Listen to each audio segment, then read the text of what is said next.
मोक्षमार्गस्य नेतारं वेत्तारं कर्मभूभृतां ज्ञातारं विश्वतत्त्वानां वन्दे तद्गुणलब्धये।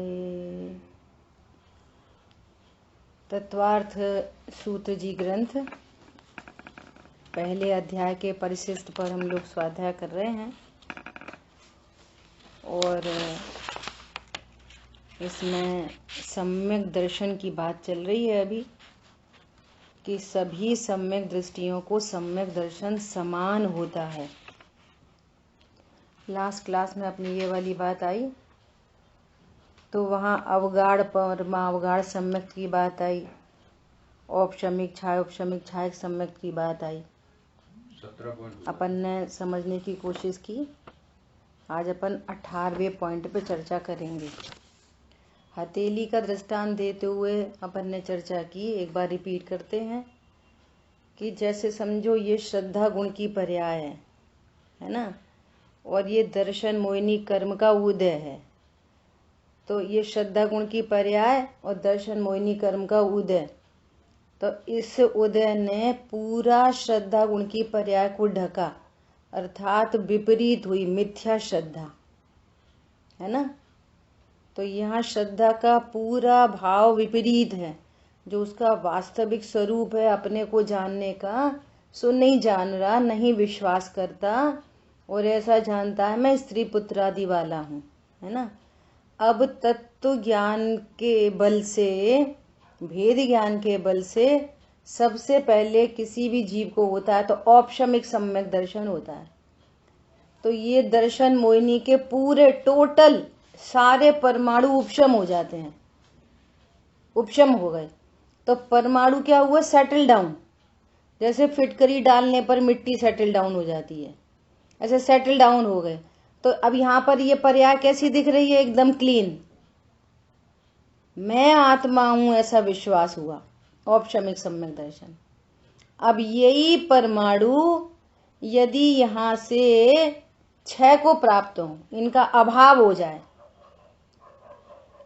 एक कंडीशन तो है कि परमाणु सेटल डाउन है और दूसरी कंडीशन है कि परमाणुओं का अभाव ही हो जाए। तो इस हथेली में क्या फर्क पड़ रहा है? उपशम होने पर और छायक होने पर। तो उपशम कर्मों की तरफ से उपशम कह रहे हैं और कर्मों के छह के एंगल से छायक सम्यक दर्शन कह रहे हैं, लेकिन दोनों सम्यक दर्शन एकदम निर्मल है।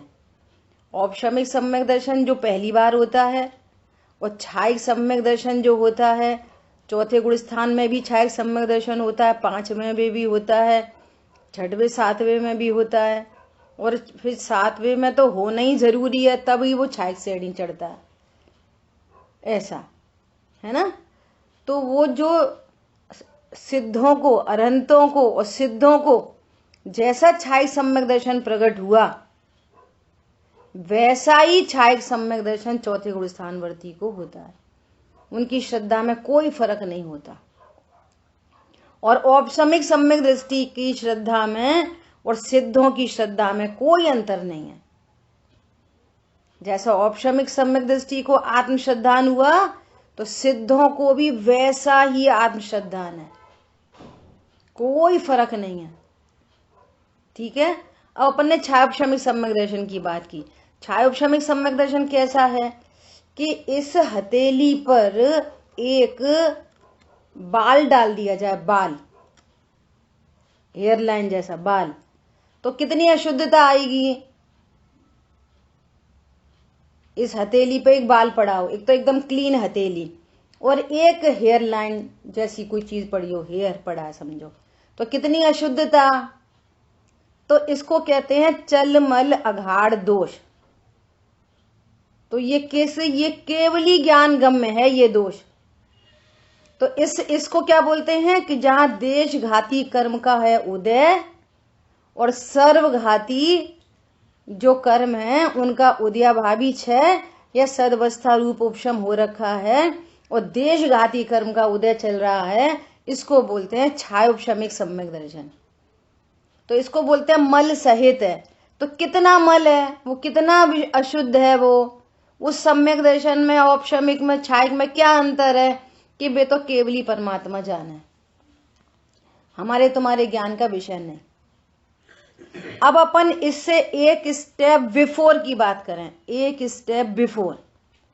तो एक स्टेप बिफोर बात यह है कि पहले गुण स्थान में आत्मा हूं, और आत्मा कैसी है, ज्ञान स्वरूप है, परिपूर्ण है, अनटच इफेक्टलेस, फुल्ली सेफ है, पर से अप्रभावी है, कोई परद्रव्य मेरा नहीं होता, किसी पर से मुझे लाभ हानि नहीं होती, पर्याय मात्र से रहित हूं, उत्पाद व निरपेक्ष ध्रुव जीवन हमारा है।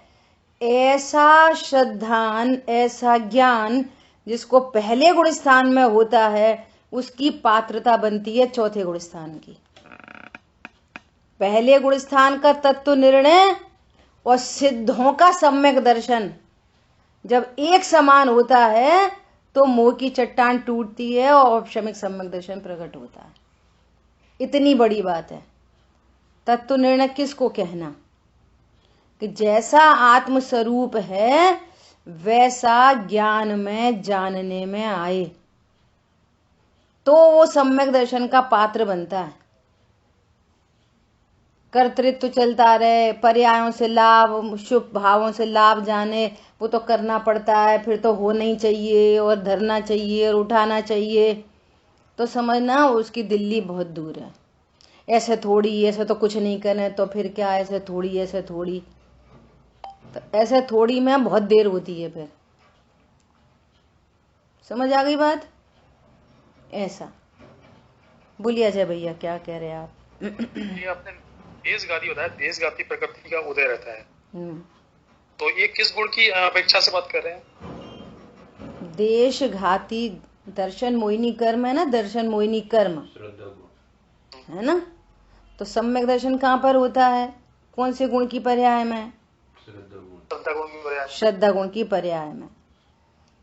तो वो जो सबसे पहली बार सम्यक दर्शन होता है ना, तो दर्शन मोहिनी के 3 टुकड़े होते, मिथ्यात्व, सम्यक मिथ्यात्व, सम्यक प्रकृति। तो मिथ्यात्व सर्वघाती प्रकृति है। औपशमिक सम्यक दर्शन होते से ही वो छूटता है नियम से। यदि मिथ्यात्व का उदय आ जाए तो वापस मिथ्या दृष्टि हो जाएगा। सम्यक मिथ्यात्व का उदय आ जाए तो तीसरे गुण स्थान में जाके फिर वापस पहले में आ जाएगा। लेकिन सम्यक प्रकृति है वो देशघाती है। सम्यक प्रकृति का यदि उदय आए तो उसका सम्यक दर्शन छूटता नहीं है। थोड़ी मलिनता आती है उसमें, वो जो केवली ज्ञान गम्य है, सम्यक प्रकृति का उदय, और ये सागरों सागरों तक छापशमिक सम्यक दर्शन बना रहता है, ये छूटता नहीं है जल्दी से।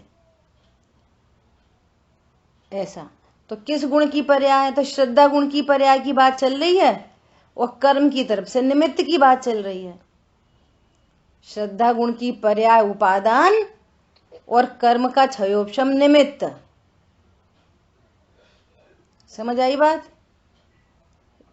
श्रद्धा गुण की औपशमिक रूप पर्याय उपादान और कर्म का उपशम निमित्त। श्रद्धा गुण की छायक रूप पर्याय उपादान और कर्म का क्षय निमित्त। और देशघाती प्रकृति का उदय निमित्त और छाय उपशमिक सम्यक दर्शन उपादान। ऐसा निमित्त उपादान कर्म और जीव की पर्याय में ऐसा निमित्त नैमित्तिक संबंध बनता है। इसलिए वो श्रद्धा गुण की पर्याय के इतने नाम पड़ जाते हैं, औपशमिक सम्यक दर्शन, छायोपशमिक सम्यक दर्शन, छायक सम्यक दर्शन। लेकिन सम्यक दर्शन तो श्रद्धा गुण की, एक ही श्रद्धा गुण की पर्याय है। मैं आत्मा हूं ऐसा विश्वास, तीनों में औपशमिक, छायोपशमिक, छायक, तीनों में क्या श्रद्धान है? मैं आत्मा हूं। विश्वास कैसा है? तीनों को एक जैसा। विश्वास में कोई कमी है? बिल्कुल नहीं। औपशमिक सम्यक दर्शी को क्या विश्वास है? मैं आत्मा हूं। उसकी मान्यता क्या है? मैं आत्मा हूं, तभी तो सम्यक दर्शन है। छायोपशमिक सम्यक दृष्टि की मान्यता क्या है? मैं आत्मा हूं। छायक सम्यक दृष्टि की मान्यता क्या है? मैं आत्मा हूं। ऐसा तो वो श्रद्धा गुण की पर्याय है। ये सम्यक मिथ्यात्व में कौन सी प्रकृति बताया था आपने? सम्यक प्रकृति, सम्यक मिथ्यात्व में नहीं, उसका नाम है छाय उपशमिक सम्यक्त्व। नहीं, अभी ये बताया था ना, मिथ्यात्व में सर्वघाती और सम्यक में दीर्घघाती। सर्वघाती प्रकृतियां हैं, सर्वघाती प्रकृतियां हैं मिथ्यात्व और सम्यक मिथ्यात्व, मिथ्यात्व और सम्यक मिथ्यात्व। और देशघाती प्रकृति है सम्यक प्रकृति, वो देशघाती प्रकृति है। ठीक है, ये सब काम कर्मों में हो रहा है और सर्वज्ञ भगवान ने देखा है। इतना सूक्ष्म विवेचन कौन करे? कर्म कोई छापशमिक ज्ञान का विषय तो है नहीं, सर्वज्ञ देव के ज्ञान का विषय है, तो उन्होंने बताया। भगवान की दिव्य धुनी में आया। सम्यक दर्शन 3 प्रकार का है, औपशमिक, छापशमिक और छाय। कैसे बना? तो वो देख रहे हैं कर्मों की साइड से बन रहा है। ये कर्म का उपशम तो औपशमिक कहते हैं, कर्म का क्षयोपशम तो यहाँ छायोपशमिक भाव कहते हैं, और कर्म का क्षय तो उसी सम्यक दर्शन को छायिक कहते हैं। लेकिन तीनों की आवाज, तीनों का स्वर एक है कि मैं आत्मा हूं। ऐसा, इसलिए सम्यक दर्शन कितने प्रकार का? एक ही प्रकार का। बोलिए। ये जैसे मान के चलो मिथ्यात्व को ना सर्वघाती प्रकृति का उदय कहा, तो सम्यक मिथ्यात्व में भी सर्वघाती क्यों कहा? क्योंकि साथ तो सम्यक भी है। तो वो प्रकृति भी सम्यक्त्व का घात करती है। वो प्रकृति भी सम्यक्त्व का घात करती है। तीसरे गुण स्थान में आएगा ना, तो तीसरे गुण स्थान में रह के या तो उसके पास ये चांस है कि वापस सम्यक प्रकृति, वो सम्यक मिथ्यात्व वाली प्रकृति का क्षय हो या सेटल डाउन हो और सम्यक प्रकृति का उदय आ जाए, तो तीसरे से चौथे में चला जाए, और नहीं तो तीसरे से वापस पहले में आ जाएगा। ऐसा, ठीक है। चलो आगे बढ़ें। अभी देखो 18वें पॉइंट पे क्या चर्चा हो रही है। सम्यक्त्व की निर्मलता में निम्न प्रकार 5 भेद भी किए जाते हैं। अब स्यादवाद है ना, किस अपेक्षा भेद है तो भेद समझना चाहिए, और किस अपेक्षा कोई भेद नहीं है तो वो कोई भेद भी नहीं समझना चाहिए। पॉइंट समझ में आया? आज मैं एक पंडिसा का प्रवचन भेजूंगी, बहुत ही गजब का प्रवचन है। आप बोलोगे तो सभी तो गजब का ही बोलते हो, कि होते ही है ना गजब के ही। पता चलेगा उसमें उसका टाइटल है आभास का स्वरूप। आपको क्या आभास हो रखा है? हमें तो सब समझ में आ रही। तो आभास का स्वरूप, ऐसा एक टाइटल है प्रवचन का, तो उसको सुनना, बहुत शानदार प्रवचन है। और वही अजय भैया वाली बात है कि इतने गंभीरता से, इतने धीरे से सुनना पड़ेगा, इतने शांत सूक्ष्म उपयोग से सुनना पड़ेगा। हम काम करते करते सुन लें, हम चलते चलते सुन लें, भैया इतनी प्रैक्टिस हो जाए तो खुद सुनो चलते फिरते। लेकिन तैयारी करनी है तो बहुत गंभीरता से, इतने गंभीरता से सुनना समझना पड़ेगा। तो उन्होंने क्या बोला, देखो बात मिस हो गई। आभास के स्वरूप में नहीं, कि स्यादवाद है ना, कि कब कहाँ क्या बात किस अपेक्षा से कही जा रही है। भेद से अपेक्षा कही जा रही, भेद बताए जा रहे हैं तो भेद समझो, और उसमें कोई समानता नहीं है तो समानता नहीं। तो हाँ, ये दृष्टांत था। बोले कि लोग ऐसा कहते हैं, हम में मुसलमान में क्या अंतर, हम में और उनमें क्या अंतर। बोले सब समान ही तो हैं। कोई का उनका खून सफेद और हमारा खून लाल होता है क्या? ऐसा लोग कहते हैं ना, खून निकाल के देखो तो सबका खून लाल है, तो सब कौन हो गए? सब समान हो गए। तो जहां समानता कही जाए तो समानता बोलो, पर खून सबका लाल है इसलिए समानता है, ये समानता का कोई लॉजिक नहीं है अपेक्षा। अरे जो भेद है, जो असमानता है, वो संस्कारों की असमानता है। क्या? उनके संस्कार और हमारे संस्कार, बात संस्कारों की है, बात लाल खून और सफेद खून की नहीं है, और न पुद्गल से मैचिंग की बात है। बात किसकी है? संस्कारों की। लेकिन वो संस्कारों के प्रति भेद है ना। और यदि मनुष्यपने देखेंगे तो वे भी मनुष्य, हम भी मनुष्य। तो मनुष्यपने क्या है? कोई भेद नहीं। और संस्कार सापेक्ष देखोगे तो भेद है। ऐसे लोग कहते हैं अब ऐसा नहीं देखना चाहिए अपन को, ऐसा नहीं देखना चाहिए, ऐसा नहीं देखना चाहिए। प्रश्न है कि आपके घर में कोई रिश्तेदार आया तो वो समान है, और वो जो काम वाली बाई आई वो भी समान है, सब समान है ना। तो आप अपने बच्चे को भोजन कराओ तो डाइनिंग टेबल पे उसी थाली में आप रिश्तेदार के बच्चे को खिला दोगे और उसी थाली में बाई के बच्चे को बिठा लोगे, क्यों? सब समान है ना। तब कहां से भेद खड़ा हो जाता है? अरे दुरानी जेठानी के बच्चे में कहां से भेद खड़ा हो जाता है?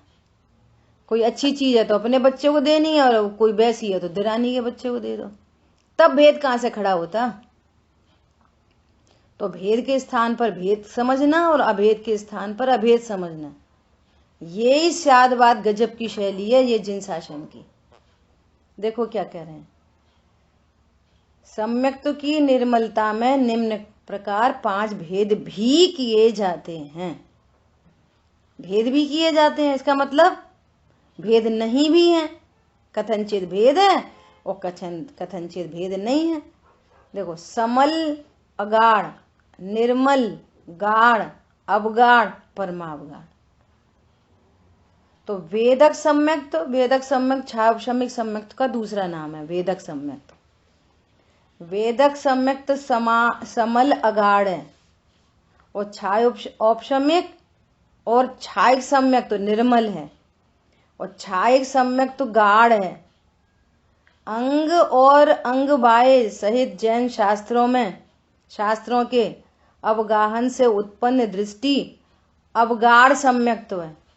शुद्ध केवली को जो तत्व ज्ञान है, तत्व श्रद्धान है, उसे अवगाढ़ सम्यक्त कहते हैं। देखो क्या कह रहे हैं कि जिनको जैन शास्त्रों का बहुत ज्ञान है,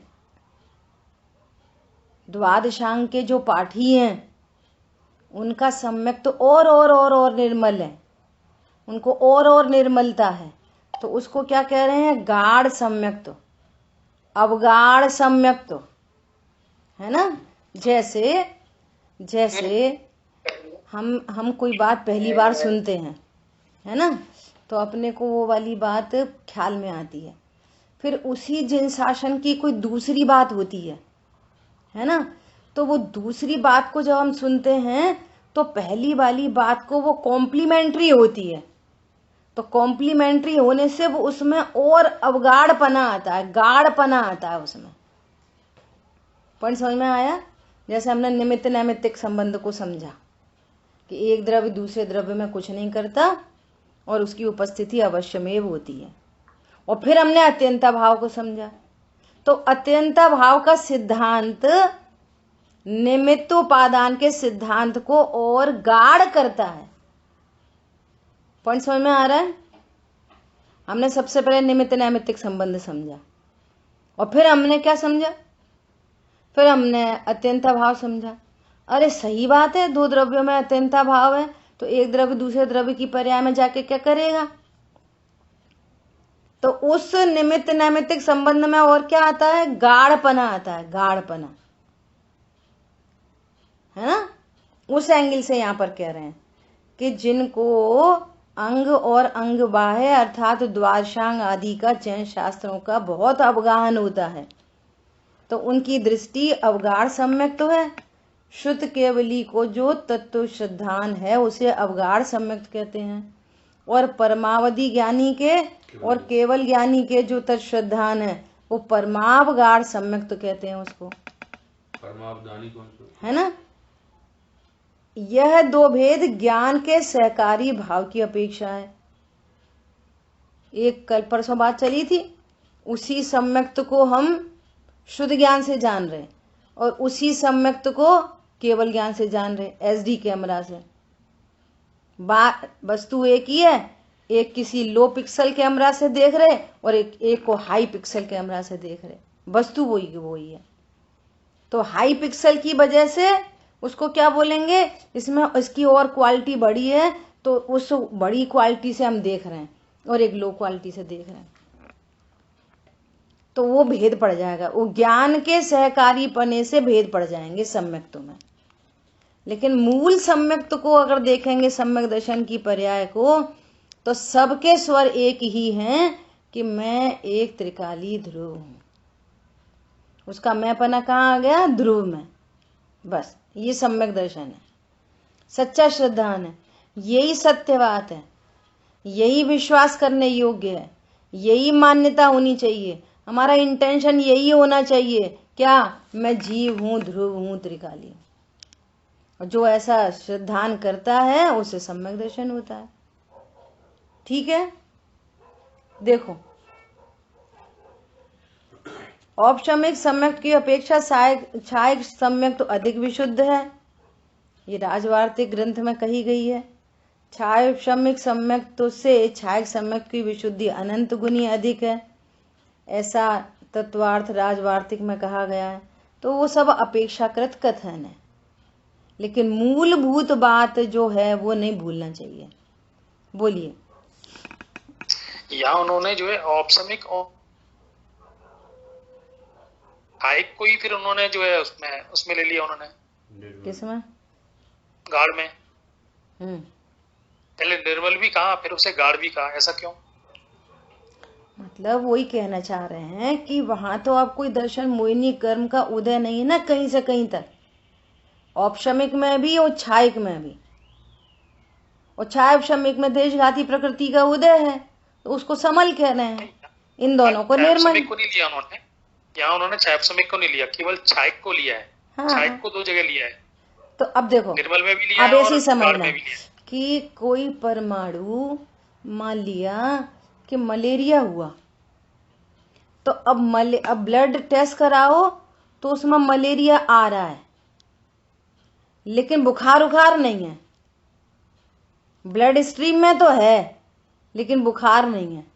और फिर टेस्ट कराया तो उसमें मलेरिया पैरासाइट आया ही नहीं, था ही नहीं।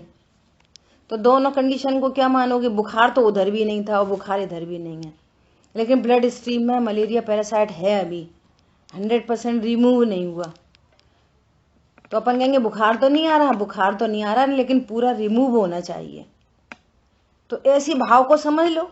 औपशमिक में भले ही उपशम है, लेकिन कर्म तो सत्ता में है ना, और एक कर्म चले ही गए और निश्चिंत हो गए।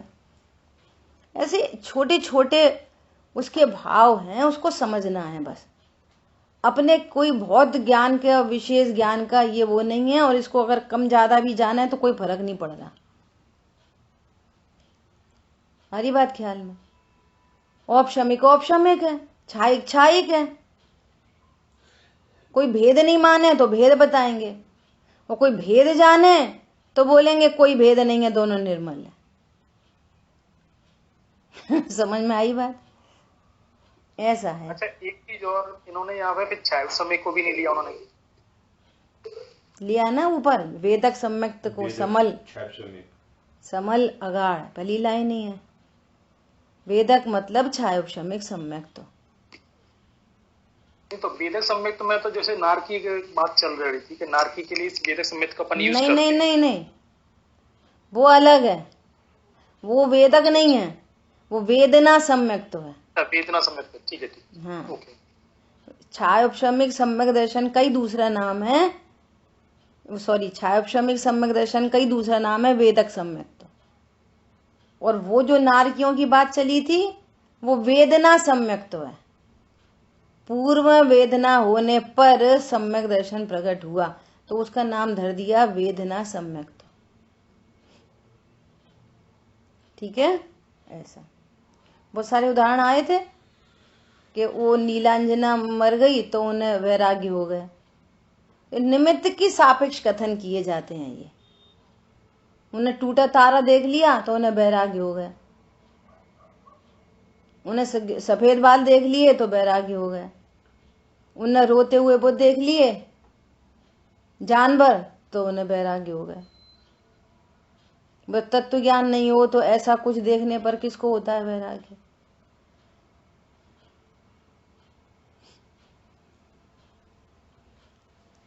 ऐसी बात है। आज हम शांतनु ऐसा चर्चा कर रहे तो इमोशंस का शरीर के साथ कितना निमित्त नैमित्तिक संबंध है, घनिष्ठ निमित्त नैमित्तिक संबंध है इमोशंस का और शरीर का, घनिष्ठ। इधर आपके इमोशंस बिगड़े है ना, और उधर वो फेंट हो गया व्यक्ति। डॉक्टर से पूछा कि डॉक्टर साहब ये क्या क्या है ये? बोले कुछ नहीं, हो जाता है ऐसा। बोलो जैसे बहुत किसी के प्रति बहुत अधिक इमोशन हो और इधर इमोशंस और इधर वो ब्लड स्ट्रीम ब्रेन तक पहुंचे नहीं, पूरा चेहरा पीला पड़ गया फॉर अ लिटिल मोमेंट, पूरा चेहरा पीला पड़ जाए और ब्लड ऊपर फ्लो नहीं हो रहा, बोलो, और वो खड़ा खड़ा गिर जाए व्यक्ति और 2 मिनट बाद सही हो जाए। तो हम लोग ऐसे चर्चा कर रहे हैं कि अब अपन उपदेश कैसे दे, सारी दुनिया उपदेश दे रही है कि भैया आपको ये समस्या है, आप बहुत टेंशन लेते हो, जरूर आप बहुत टेंशन लेते हो, तो टेंशन मत लिया करो। Tension equal to negative attitude, आप टेंशन मत लो। तो लोगों के पास उपाय क्या है टेंशन नहीं लेने का?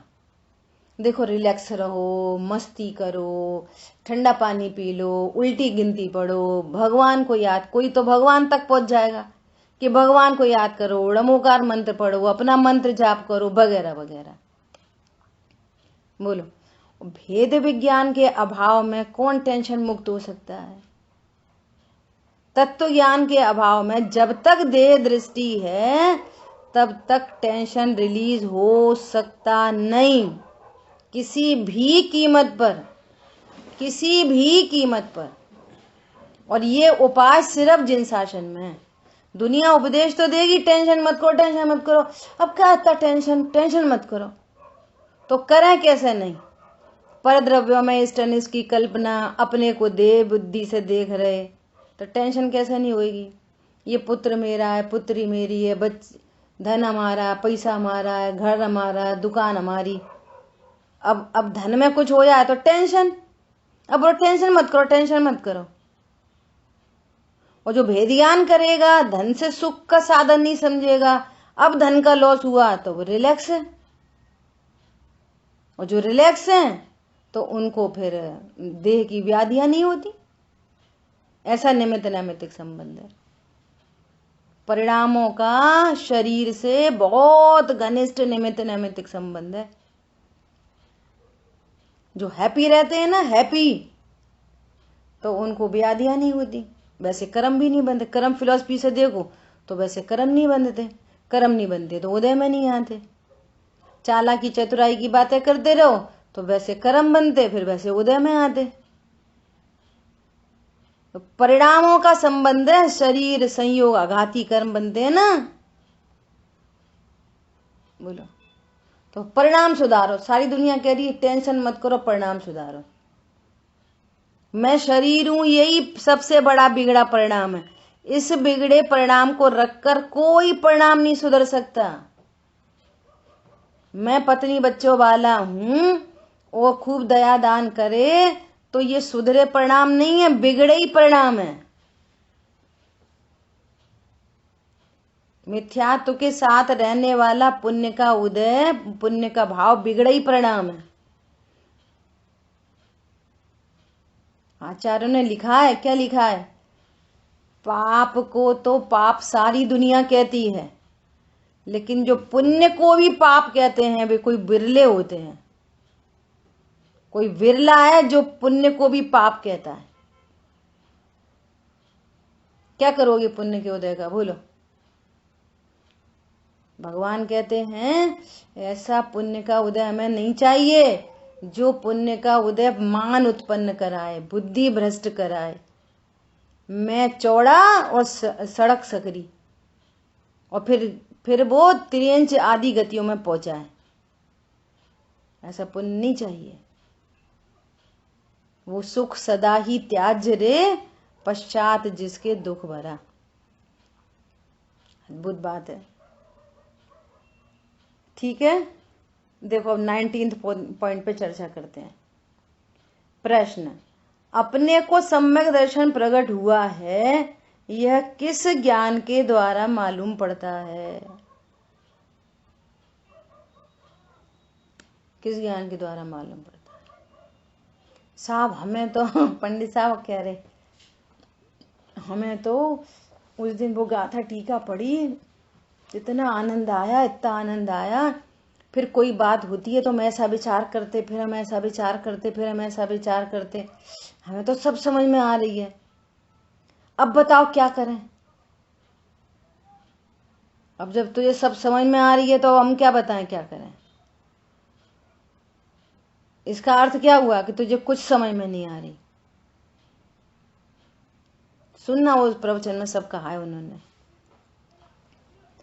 उस प्रवचन को भी कैसे सुनना?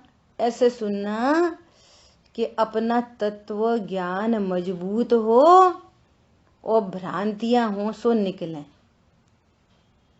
अपनी भ्रांतियां हो वो दूर हो और अपना तत्व ज्ञान मजबूत हो, और नहीं हुआ है तो तत्व ज्ञान हो। बे ऐसे करते, जे ऐसे करते, इसलिए नहीं सुनना, अपने लिए सुनना। ठीक है, देखो क्या कह रहे हैं दीदी। 19 नंबर पॉइंट में क्या दिया आपके में हेडिंग? हेडिंग तो मैंने पढ़ी नहीं है, प्रश्न ही पढ़ा डायरेक्ट। सम्यक दृष्टि जीव पढ़ दो ना हेडिंग को। सम्यक दृष्टि जीव अपने को सम्यक प्रकट होने की बात शुद्ध ज्ञान के द्वारा बराबर जानता है। ठीक है, अब कोई ऐसा बोल रहा है कि हमें सम्यक दर्शन हुआ कि नहीं, आप बताओ। तो कोई कैसे बताए तुम्हें सम्यक दर्शन हुआ कि नहीं? हमें तत्व ज्ञान सही हुआ कि नहीं, आप बताओ। अब हम कैसे बता दें? हमें तो ये समझ में आ रही बराबर, तो हम कैसे बता दें? समझ आ रही बात? तो वो ये कह रहे हैं कि चौथे गुण स्थान में भाव श्रुति ज्ञान होता है। देखो अभी जो ज्ञान है वो भी शुद्ध ज्ञान है। जिस ज्ञान से हम समझ रहे हैं वो कौन सा ज्ञान है? मति ज्ञान, शुद्ध ज्ञान। और नए शुद्ध ज्ञान में होते हैं, मति ज्ञान में तो नए नहीं होते, है ना? शुद्ध ज्ञान में नए होते हैं। और हमारा ज्ञान अभी ये समझने के में समर्थ नहीं है कि कौन सी पर्याय हमारी मति ज्ञान की है, कौन सी शुद्ध ज्ञान की है। हम ये पकड़ सकते हैं कि ये मति ज्ञान होगा, हाँ ये मति ज्ञान, ये शुद्ध ज्ञान, हम नहीं पकड़ सकते। इस बात को भी हम आगम से ही जान रहे हैं, है ना? अब हमें किसी चीज का एकदम परफेक्ट निर्णय हो रहा है तो समझना ये शुद्ध ज्ञान ही है। जो बहुत परफेक्शन से बात समझ में आती है वो क्या है? शुद्ध ज्ञान। और उसके विशेष को जानते, जो अपन कहते ना चिंतन चलता, चिंतन पहले मति ज्ञान से जाना, अब जो चिंतन चलता है वो सब शुद्ध ज्ञान है। विशेष को जानता है शुद्ध ज्ञान। लेकिन ये जो हमारा शुद्ध ज्ञान अभी पर्याय तो हमारी ही है, लेकिन अभी वो कैसी है पर्याय? वो आगम के परिप्रेक्ष्य में जान रही है। वो भगवंतों की उधार की पूंजी है अभी हमारे पास। हम उनके धन से व्यापार कर रहे हैं। समझ आई बात? तब तक उस ज्ञान को क्या कहते हैं? द्रव्य श्रुत है, वो द्रव्य श्रुत है। ये कैसे कहा, समझ में नहीं आया, उदार की देखो, पूंजी। हाँ, जो भगवान ने बताया है ना कि आत्मा ऐसा है, तो हम भी समझ रहे हैं हाँ आत्मा ऐसा है, तो अभी आत्मा का वेदन तो नहीं हुआ हमको। भगवान ने कहा है कि यहाँ देव देवल में देव है, तो हमें तो अनुभूति में नहीं आया देव, देव देवल का देव। तो अभी आपसे पूछो कि विश्व में कितने द्रव्य, तो क्या जवाब दोगे? कितने द्रव्य होते हैं, कितने जाति के? बोलो। जाति अपेक्षा 6 द्रव्य होते हैं। जाति अपेक्षा 6 द्रव्य होते हैं। तो आपने देखे उनको? तो अभी हाँ, तो एक आंसर है नहीं देखे, और एक आंसर है हाँ देखे। कैसे देखे? ये भगवान के ज्ञान से देखे। भगवान ने बताया ना, ये भगवान की उधार की पूंजी। ज्ञान तो हमारा ही है, लेकिन अब हम किस ज्ञान के सापेक्ष इस बात को समझ रहे हैं? भगवान आगम से, आगम ज्ञान, ये आगम का ज्ञान है। और आगम से जो आप बोल रहे हो, तो एक आगम प्रमाण भी जिन शासन में कहा है, आपका ज्ञान प्रमाणिक है। कैसा प्रमाणिक? आगम प्रमाण। आगम में 6 द्रव्य कहे, और हमारा ज्ञान भी कह रहा है कि 6 द्रव्य होते हैं। श्वेतांबर बोलते हैं कि काल द्रव्य नहीं होता, तो उनका ज्ञान अप्रमाणिक है, और हमारा ज्ञान प्रमाणिक है। हमारे सर्वज्ञ देव ने 6 द्रव्य कहे, और हम 6 द्रव्य स्वीकार करते हैं, हेतुओं से स्वीकार। तो हमारा जो ये ज्ञान है, ये आगम प्रमाण है। और फिर हम युक्तियों से समझ रहे हैं, अपने ज्ञान को और अलर्ट कर रहे हैं। अब हमारी अपनी पूंजी स्टार्ट हो गई थोड़ी थोड़ी, जहाँ युक्ति लगा रहे हैं। सही बात है, पर्णमन में निमित्त काल द्रव्य होना ही चाहिए, सही बात है। पर्याय बदलती है, द्रव्य नहीं बदलता, सही बात है। ध्रुव सदा एक रूप रहना ही होने वाली चीज है, और पर्याय प्रति समय बदलती है। वस्तु उत्पाद व ध्रुव वाली होती है, ये हम लॉजिक से समझ रहे है ना। तो ये क्या है, लॉजिक से समझ रहे, ये हमारा ज्ञान है जो न्याय, इसको बोलते हैं न्याय से समझ रहा। और फिर न्याय से समझने के बाद जो एक रूप तत्व निर्णय हुआ और परिणति स्वभाव सन्मुख हुई, तो स्वभाव सन्मुख होने पर क्या होगा?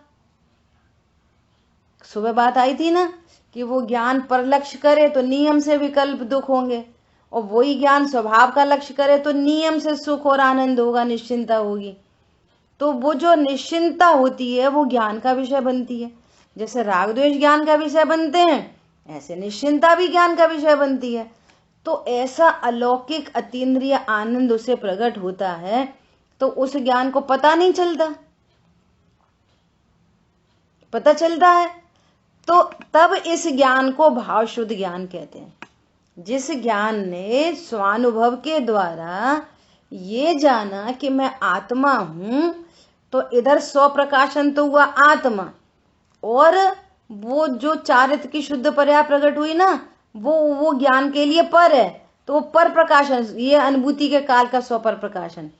तो वो उस आनंद को भी जानता है, क्योंकि उसने पहले लिस्ट की थी कि आशा बंध संवर निजरा मोक्ष सब पर है, और त्रिकाली ध्रुव स्व है।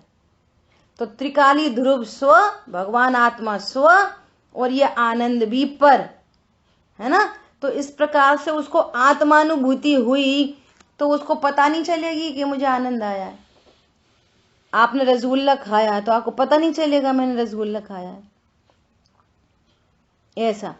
तो कह रहे हैं कि चौथे गुणस्थान में भाव शुद्ध ज्ञान होता है, उससे सम्यक दृष्टि को सम्यक दर्शन के प्रकट होने की बात मालूम हो जाती है, कोई और से नहीं पूछनी पड़ती।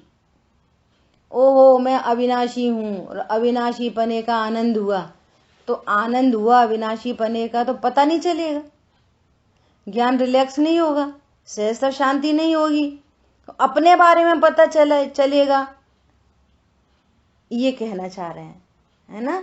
तो उसको उसकी बात मालूम हो जाती है। यदि उस ज्ञान के द्वारा खबर नहीं होती, ऐसा माना जाए, तो उस श्रुत ज्ञान को सम्यक कैसे कहा जाएगा? हमें सम्यक दर्शन हो गया, कुछ पता ही नहीं चला, और अज्ञानी तो मिथ्या दृष्टि है, उसको भी कुछ नहीं पता चल रहा, तो दोनों में क्या फर्क पड़ेगा? फिर कोई उपाय क्यों करेगा जब पता ही नहीं चला कुछ? तो अरे छोटी छोटी बात में पता चल जाता है, तो इतनी अपूर्व कार्य हुआ, अलौकिक कार्य हुआ, कैसा ज्ञान निश्चिंत हो गया। पंडित साहब बार बार कहते, स्वभाव से अभिन्न हुए बिना, अब मैं गायक हूं उसमें अहम बुद्धि आए बिना, पर मैं अहम बुद्धि छूटती नहीं है। कदाचित स्वाध्याय करे, औरों को समझाए, तब तो यही बोलेगा जिनागम के द्वारा। जैसा वो कह रहे हैं कि मैं भगवान आत्मा हूं, परमाणु मात्र मेरा नहीं, लेकिन लगता तो यही है, मेरा घर है, मेरी पत्नी, मेरे बच्चे। समझ आई बात? ऐसा एक आगम ज्ञान, एक युक्ति न्याय से ज्ञान, और एक स्वानुभव से वो ज्ञान अभिन्न हो गया। उसकी अहम बुद्धि आ गई ज्ञान में, जीवपने में अहम बुद्धि आ गई, और अतीन्द्रिय आनंद प्रकट हुआ, उसकी प्रसिद्धि हो गई उसको उसके ज्ञान में। ऐसा सो कह रहे हैं, यदि अपने को अपने सम्यक दर्शन की खबर न होती तो उसमें और मिथ्या दृष्टि अज्ञानी में क्या अंतर रहा? बोलो ऐसा अपूर्व कार्य हुआ। अब ऐसा अपन सब फोन वोन आते हैं ना, कोई मैसेज आते हैं, तो ऐसी चर्चा ही में पता चलती है। अरे जैसे ही अपने बारे में सोचते हैं इतनी शांति होती है। कल किसी ने बोला कि मैंने सुबह वाला प्रवचन द्वारा से सुना, द्वारा से सुना, मुझे इतनी शांति, हाँ जयेश ने बताया, इतनी शांति लग रही थी, इतनी शांति लग रही थी। बोलो, तो अपनी बात सुनने में, समझने में, उसकी तैयारी में शांति ही होती है। जिसकी कहते, जिसकी चर्चा इतनी सुंदर, इतनी शांति होती है चर्चा में, तो फिर वो कितना सुंदर होगा। स्वानुभव के काल में तो कैसा अतीन्द्रिय आनंद होगा, अपूर्व। ऐसा, और इसको आपको भोगना चाहिए बार बार। देख लो, जब भी परलक्ष्य होगा नियम से कषाय होगी, क्लेश ही होगा। मतलब एकदम अनुभूत बात है। जैसे कोई रिश्तेदार अपने घर आए और वो 1-2 घंटे भी रुके तो सिर भारी हो जाएगा नियम से। वही फालतू, कोई फालतू, उनने ये कही, इनने ये कही, फिर ऐसा हो गया, फिर ऐसा हो गया। ऐसा मैन भैया सरी के लोग आ जाएं और दिन भर, पूरे दिन वही बात है। खा डाइनिंग पर टेबल पे बैठो तो वही बात, दूसरी करो जगह बैठो तो वही बात, फिर वही बात, फिर वही बात। तब थकान क्यों नहीं होती? तब थकान ही नहीं होती। कोई रात को बोलो 10 बज जाए, 11 बज जाए, फिर अपन बोलेंगे चलो भैया सो, अब सुबह उठना है। थकान क्यों नहीं होती? अभी यह थोड़ी देर पहले बात की, घनिष्ठ निमित्त नैमित्तिक संबंध है शरीर का और परिणामों का। अपनी चर्चा होती इतनी सुंदर है, इसलिए भैया अपनी चर्चा करो, जितना हो अपनी चर्चा। दूसरे की चर्चा कैसे सुनो? जितनी सुनने में आ जाए उतनी बहुत, और जो नहीं सुनने में आए वो बहुत अच्छी बात है। द्वेष नहीं है। किसी ने बोला कि हम आपके यहाँ आ रहे हैं, स्वागत है। अब ये नहीं क्यों आ रहे, कब आ रहे, कितने बजे आ रहे, कैसे आ रहे, उनसे मिलके आ रहे, इतने विस्तार की जरूरत नहीं है। वो अपने तरफ से जितनी इंफॉर्मेशन दे, okay, take it easy policy all time, बस, उससे ज्यादा नहीं। बहुत तर्क वितर्क की अगर आदत है, यहां लगाओ तो पर्याय क्यों नहीं, फिर द्रव्य क्यों नहीं, फिर स्वानुभव कैसे हो, तो पर्याय कैसी है, तो अशुद्ध पर्याय यहां लगाओ ना। वो किंतु परंतु सारे के सारे युक्ति न्याय, ऐसा। ठीक है, अब देखो आगे प्रश्न कर रहे हैं। निधि जी कुछ पूछ रहे हैं आप?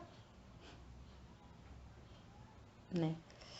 देखो अब आगे कह रहे हैं कि यहां आपने कहा है कि सम्यक दर्शन शुद्ध ज्ञान के द्वारा जाना जाता है, किंतु पंचाध्यायी अध्याय 2 में उसे अवधि ज्ञान, मन पर्य ज्ञान और केवल ज्ञान गोचर कहा, और वो श्लोक भी दिया हुआ है।